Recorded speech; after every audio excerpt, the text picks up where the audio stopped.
உடல் எடை அதிகரிச்சிருக்கு. இதில முக்கியமாக நம்ம உடல்ல கெட்ட கொழுப்பு, இந்த எல்டிஎல் கொலஸ்ட்ரால் அப்படின்னு சொல்றது, இன்றைக்கு நெறைய பேருக்கு அத நம்ம வந்து இடுப்பு பகுதி ரொம்ப பெருத்து இருக்கிற மாதிரி இருக்கும். தொடை பகுதியும் பெருசா இருக்கும். முட்டுக்கு கீழ பார்த்தீங்கன்னா, நார்மலா இருக்கும். கால் வந்து மெலிசா இருக்கிற மாரி, கால் பாதம் வந்து நார்மல். ஒபிசிட்டிக்கு மட்டும் கிடையாது. எல்லா நோய்க்குமே சித்த மருந்துகள சரியான முறையில எடுக்கும் பொழுது, நல்ல ரிசல்ட் இருக்கும். நாட்பட நம்ம கன்டின்யூ பண்ணிக்கிட்டே வரும்பொழுது, சைட் எஃபெக்ட்ஸ் இல்லாம நல்ல ரிசல்ட் இருக்கும். அப்படி இருந்தீங்கன்னா, குறைந்தபட்சம் ஒரு 100 நாட்களாவது சரியான ஒரு உணவு முறை நம்மளோட லைஃப் ஸ்டைல ஃபாலோ பண்ணி தான் ஆகணும். ஸோ அந்த மாதிரி இருக்கும்பொழுது லோ கேலரி டயட் எடுக்கணும். அதிகமா கார்போஹைட்ரேட்ஸ் இருக்கக்கூடிய உணவுகள தவிர்க்கிறது. லோ கார்ப் டயட் அப்படின்னு சொல்ற விஷயங்கள வந்து ஃபாலோ பண்ணணும்.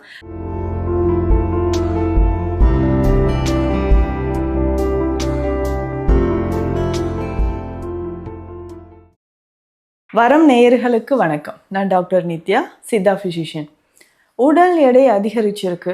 இதில் முக்கியமாக நம்ம உடல்ல கெட்ட கொழுப்பு, இந்த எல்டிஎல் கொலஸ்ட்ரால் அப்படின்னு சொல்றது, இன்றைக்கு நிறைய பேருக்கு அதை நம்ம வந்து பார்த்துட்ருக்குறோம். ஸோ நார்மலாக இருக்காங்க, வெயிட் வந்து நார்மலாக இருப்பாங்க. ஒபிசிட்டி அப்படின்ற ஒரு பிரச்சனையே இருக்காது. உடல் எடை அதிகரிப்பு அப்படின்றது இருக்காது.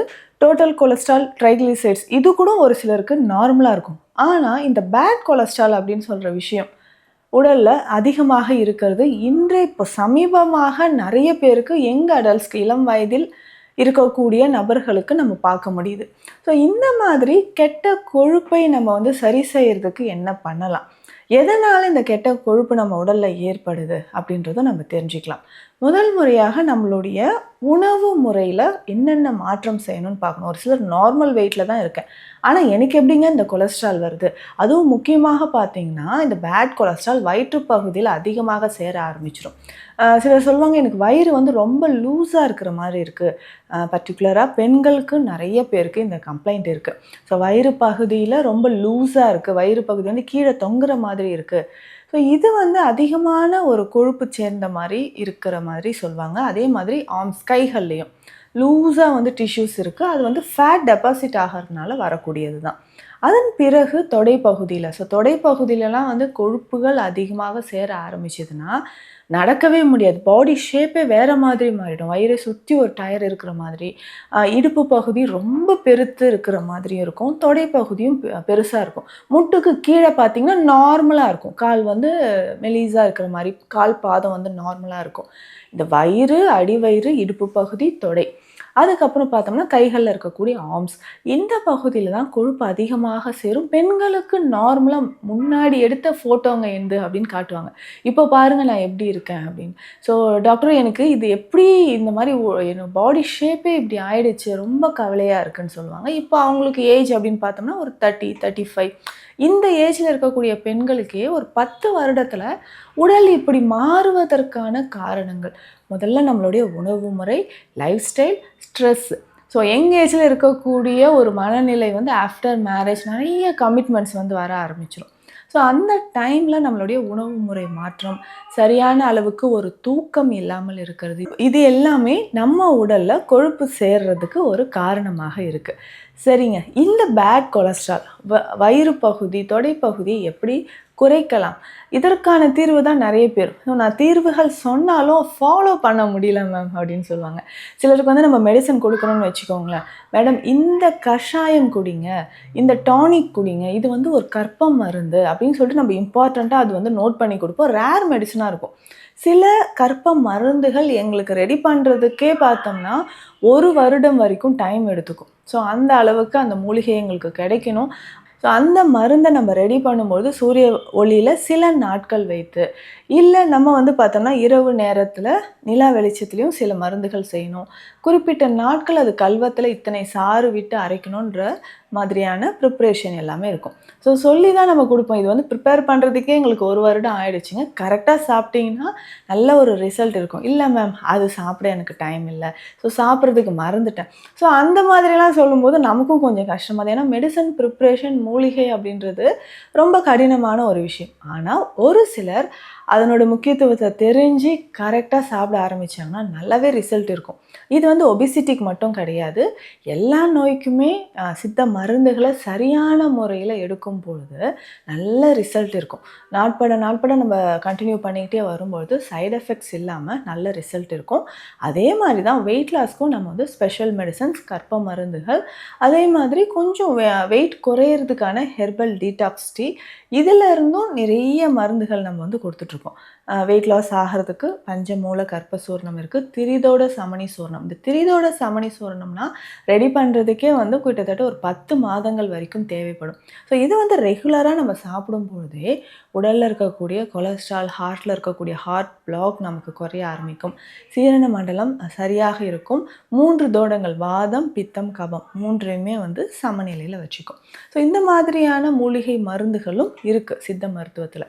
அதே மாதிரி நம்மளுடைய உணவு முறைகளில் அதிகமான கொழுப்பு, எண்ணெய் சார்ந்த உணவுகள், அசைவ உணவுகள் தவிர்க்கணும். சில டயட் வந்து நம்ம சொல்லும்போதே சொல்லிடுவாங்க, மேம் இதெல்லாம் என்னால் ஃபாலோ பண்ணவே முடியாது, கண்டிப்பாக நான் நான்வெஜ் சாப்பிடுவேன். அப்போ எப்படிங்க வெயிட் குறையும்? இல்லை எனக்கு வெயிட்டும் குறையணும், டயட் ரொம்ப என்னால் ஃபாலோ பண்ண முடியாது, மெடிசன்ஸும் சாப்பிட முடியாது. ஸோ இப்படி இருந்தீங்கன்னா குறைந்தபட்சம் ஒரு 100 நாட்களாவது சரியான ஒரு உணவு முறை நம்மளோட லைஃப் ஸ்டைலை ஃபாலோ பண்ணி தான் ஆகணும். ஸோ அந்த மாதிரி இருக்கும்போது லோ கேலரி டயட் எடுக்கணும். அதிகமாக கார்போஹைட்ரேட்ஸ் இருக்கக்கூடிய உணவுகளை தவிர்க்கிறது. லோ கார்ப் டயட் அப்படின்னு சொல்கிற விஷயங்களை வந்து ஃபாலோ பண்ணணும். ரிச் ஃபைபர் அண்ட் ப்ரோட்டீன், இந்த மாதிரி தான் உணவுகள் வந்து நம்ம எடுத்துகிட்டு வரணும். ஸோ இதை வந்து ரெகுலராக ஃபாலோ பண்ணிக்கிட்டே வரும்பொழுது உடல் எடை வந்து நமக்கு கொஞ்சம் கொஞ்சமாக குறைந்து கொழுப்புகள் வந்து கரைய ஆரம்பிக்கும். இன்னும் ஒரு விஷயம், சரியான ஒரு உடற்பயிற்சி ரொம்ப அவசியம். ஸோ உடற்பயிற்சியை வந்து நம்ம சரியாக ஃபாலோ பண்ணும்பொழுது நம்ம உடலில் இருக்கக்கூடிய கொழுப்புகள், அடிவயிற்று தசைகள், தொடைப்பகுதியில் இருக்கக்கூடிய தசைகள் வந்து நமக்கு கரைய ஆரம்பிக்கும். ஸோ இந்த மாதிரி தான் உணவு முறைகள். தினம்தோறும் காலையில் எதுங்க டீ காஃபிக்கு பதிலாக என்ன சேர்க்கலாம்? மெயினாக ஒயிட் சுகர் அவாய்ட் பண்ணுங்கள் அப்படின்னு சொல்லியாச்சு. இதனோட மொத்தமாக இனிப்பு சார்ந்த உணவுகள், எப்படி நம்ம வந்து எண்ணெய் சார்ந்த உணவுகள் சொல்கிறோமோ, அதிகமான கொழுப்பு சார்ந்த உணவுகள் சொல்கிறோமோ, ஸோ இது எல்லாமே தவிர்க்கிறதுக்கு நம்ம என்ன பண்ணணும்னா இந்த மாதிரி உணவுகளோட ஃபைபர் கண்டென்ட் நிறைந்திருக்கக்கூடிய உணவுகளை நம்ம ஃபாலோ பண்ணோம். ஸோ இதனோட சேர்த்து வேறு என்னென்ன ஃபாலோ பண்ணலாம் அப்படின்னு பார்த்தோம்னா, தினம்தோறும் மஞ்சள் ரொம்ப முக்கியம். ஸோ தண்ணீரில் கொஞ்சம் வெந்நீரில் காலையில் நம்ம வந்து வெந்நீரில் கொஞ்சம் மஞ்சள் சேர்த்து அதை காலையிலே குடிச்சிடணும். அதுக்கப்புறம் பார்த்தோம்னா ஏதாவது ஒரு ஹெர்பல் டீ மாதிரி எடுத்துக்கலாம். இந்த ஹெர்பல் டீ அப்படின்னு சொல்கிறது நம்ம கருப்பட்டி காப்பி மாதிரி எடுத்துக்கலாம். ஸோ தனியா இருக்குது இல்லைங்களா? ஸோ தனியாவோட மிளகு, சீரகம், திப்பிலி, சுக்கு, ஏலக்காய், சிற்றரத்தை, இந்த மூலிகைகள் எல்லாமே குறிப்பிட்ட அளவில் சேர்த்து அது வந்து டீ பொடி மாதிரி நம்ம ரெடி பண்ணி தினமும் காலையில் எம்டி ஸ்டொமக்கில் கொஞ்சம் கொஞ்சமாக குடிக்கலாம். ஸோ இந்த மாதிரி குடிச்சிட்டு வரும்பொழுதும் உடலில் இருக்கக்கூடிய கெட்ட கொழுப்புகள் வந்து கரைய ஆரம்பிக்கும். வயிறு பகுதியில் இருக்கக்கூடிய தொப்பையும் நமக்கு கரைய ஆரம்பிக்கும். ஸோ இதனோடு சேர்த்து சில வகையான மூலிகை மருந்துகள், இதில் மருந்துகள் நான் சொன்னது சித்த மருத்துவத்தில் நிறைய இருக்குது. அதனோடு சேர்த்து என்னென்னா பூண்டு. ஸோ நம்ம உடலில் இருக்கக்கூடிய கெட்ட கொழுப்பை கரைப்பதற்கு பூண்டு ரொம்ப முக்கியம், இஞ்சியும் ரொம்ப முக்கியம். ஸோ இது ரெண்டுமே தேனூரல் மாதிரி நம்ம பயன்படுத்தலாம். ஸோ பூண்டு வந்து சின்ன சின்னதாக கட் பண்ணிவிட்டு ஒரு நாளில் வந்து ஒரு 2-3 மணி நேரம் அது வெயிலில் வச்சு எடுத்துட்டு தேனில் ஊற வைத்து நம்ம வச்சிடணும். 2 நாள் அது நல்லா ஊறின பிறகு ஒரு 3 பீசஸ், சின்ன சின்ன பீசஸில் வந்து 3 பீசஸ் பூண்டு எடுத்து தேனோட நம்ம சாப்பிட்டுட்டு வரணும். ஸோ இது வந்து காலையில் பிரேக்ஃபாஸ்ட் எடுக்கிறதுக்கு முன்னாடி நம்ம சாப்பிடணும். ஸோ இந்த மாதிரி சாப்பிடணும். இஞ்சியும் இதே மாதிரி. ஸோ இஞ்சி தேனூரல், பூண்டு தேனூரல் பயன்படுத்தும் பொழுது உடலில் இருக்கக்கூடிய பேட் கொலஸ்ட்ரால் கரைந்து தொப்பையும் கரைய ஆரம்பிக்கும். உங்களுக்கு வெயிட் லாஸ் அல்லது உடலில் இருக்கக்கூடிய கொலஸ்ட்ரால் லெவல் அதிகமாக இருந்து அதற்கான சித்த மருத்துவ ஆலோசனைகள் தேவைப்பட்டால் ஸ்க்ரீனில் இருக்கிற நம்பருக்கு கான்டாக்ட் பண்ணுங்கள். மீண்டும் அடுத்த பதிவில் சந்திக்கலாம். நன்றி.